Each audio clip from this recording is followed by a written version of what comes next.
Turn on machine. Set temperature. Set time of pressing. Set working time. There are 2 running waves. Set manual mode. Press right start or left start to move heating pattern.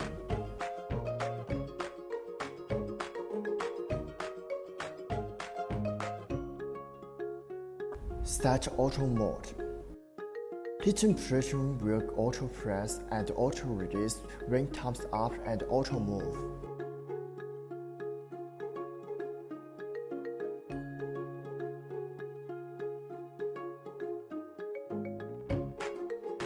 Laser beams are to get accurate positioning and improve working efficiency.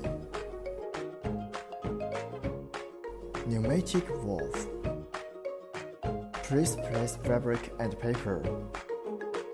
Press left start and heating plate will move to left side, and press down. At the moment, you can change to auto mode. Place fabric and paper onto other worktable.